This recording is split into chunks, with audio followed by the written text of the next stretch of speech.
Bonjour à tous et bienvenue. Dans cette vidéo, on va s'intéresser à la création de pourcentages sur Excel sur la base d'un cas d'usage, un tableau de ventes qui ont été réalisés dans plusieurs boutiques. C'est parti. On se retrouve donc sur Excel avec ici la liste de toutes mes ventes. Donc il faut savoir que j'ai plus de 5000 lignes. Dans quelle boutique a été réalisée la vente, quel est le type de produit qui a été vendu et pour quel montant. Donc j'ai une liste qui est assez difficile à analyser, on va dire, et donc on va essayer d'appliquer des pourcentages par boutique, par type de produit, et les deux. Donc, pour faire ça, je vais d'abord transformer ce tableau-là en allant dans Insertion et insérer un tableau. Vous voyez jusqu'à la ligne 5500 et quelques. OK. Et ça va me permettre en fait d'avoir mon tableau qui est réalisé jusqu'au bout. Ça va être très utile dans l'analyse de données. On verra après. Et à partir de là, je vais aller dans Insertion tableau croisé dynamique. Donc ici, il va me sélectionner automatiquement le tableau que je viens de réaliser. Je vais lui demander dans une nouvelle feuille de calcul et je valide. Je me retrouve donc avec un tableau qui est complètement vide pour l'instant. Et donc, ce que je vais faire, c'est que je vais mettre mes boutiques dans les lignes. Donc, je peux voir que j'ai bien tous mes magasins, avec à côté les montants pour lesquels ont été vendus, combien a été vendu dans chacun de ces magasins, quel est le chiffre d'affaires. À partir de là, alors là j'ai fait une petite erreur, j'ai supprimé le montant, je le remets. Je vais faire clic droit sur le montant, paramètres des champs de valeur, et je vais le transformer donc en pourcentage. Alors pour cela, je vais aller dans Afficher les données, et dans le calcul ici, je vais lui demander de faire un pourcentage du total général. Quand je valide, je me retrouve bien avec le pourcentage par boutique qui a été vendu directement. Si je veux faire un petit tri, ici, je fais clic droit, tri, du plus grand au plus petit, et je me retrouve bien avec les boutiques triées les unes après les autres. Ici, on peut voir que les montants n'apparaissent plus. Des fois, j'aimerais bien avoir peut-être les montants et les pourcentages à côté. Donc pour cela, je vais ajouter à nouveau ma colonne montant, mon champ montant, excusez-moi, on peut le faire, et puis je vais les inverser. Et donc j'ai bien d'un côté combien a été vendu et quel pourcentage est-ce que cela représente dans les ventes de mes magasins. Voilà. Donc ça, c'est une première solution pour faire des pourcentages. Un pourcentage ici par boutique. Je vais maintenant faire un autre pourcentage par type de produit. C'est plus ça qui va m'intéresser. Donc j'ai refait la même démarche, c'est-à-dire un tableau croisé dynamique. Puis je vais sélectionner cette fois-ci le type de produit. Je vais mettre cette fois-ci directement les deux colonnes montants, ça ira plus vite. Donc j'ai bien la somme de montants et la somme de montants de 2. Il ne faut pas hésiter à bien renommer les choses, ça permet comme ça d'avoir une lecture assez facile une fois que c'est fait.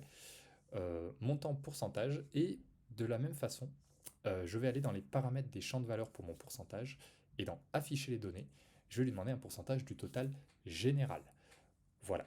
Et donc je me retrouve avec un pourcentage par accessoire, et je vais lui demander un tri du plus grand au plus petit pour savoir ce que je vends le plus jusqu'à ce que je vends le moins. Directement ici, c'est une autre lecture par rapport aux boutiques, ça permet de savoir par type de produit. Maintenant, pour le dernier cas, j'aimerais faire une analyse à la fois par boutique puis par type de produit pour aller un petit peu plus dans le détail. Donc on va voir comment on peut faire apparaître des données assez intéressantes là-dessus, à nouveau grâce au pourcentage.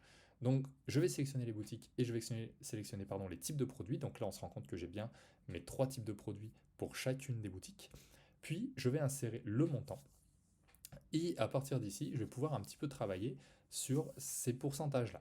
Donc, comme tout à l'heure, je mets à nouveau le montant, comme ça je garde tout de même les valeurs de vente juste à côté.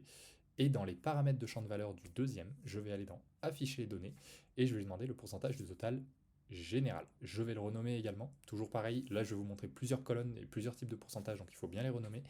Donc ici c'est le pourcentage, on va dire classique, général, c'est-à-dire par rapport au total combien, par exemple, les accessoires de Bordeaux représentent 0,31%. Et je peux faire un tri du plus grand au plus petit en cliquant sur la valeur qui m'intéresse. Là, je voulais cliquer par qui vend le plus, et bien j'ai cliqué sur mon pourcentage ici. À nouveau, je vais insérer le montant pour faire une autre lecture. Pourquoi? Parce qu'ici on se rend compte qu'en fait les petits pourcentages ne sont pas très exploitables et j'aimerais bien régler toutes mes boutiques sur 100%.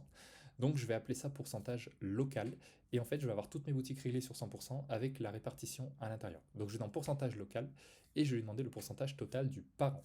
Mon parent, c'est celui qui est égal à 100%. Dans mon cas, ce sera la boutique. Donc je vais sélectionner boutique. OK. Et là, j'ai un pourcentage local avec à Paris, à Marseille, à Strasbourg, 100% à chaque fois. Et j'ai une répartition sur la boutique des différents éléments qui sont vendus. C'est simplement une autre lecture. Et maintenant, dernière lecture, qui sera un petit peu une lecture hybride de celle-ci, donc c'est une variante. Je vais aller dans clic droit, paramètres des champs de valeur à nouveau, et je vais afficher les données. Donc vous voyez qu'il y a plein d'options. Je vais faire par exemple le pourcentage du total de la ligne parente. OK. Et là, on se rend compte qu'il me fait bien le pourcentage total en haut, donc le 35-60, on le retrouve bien à Paris sur le premier pourcentage, mais j'ai une répartition sur 100% à l'intérieur dans chacune de mes sous-catégories. Et ça, c'est une variante qui est assez intéressante parce que c'est une lecture hybride qui permet voilà, de varier un petit peu les lectures.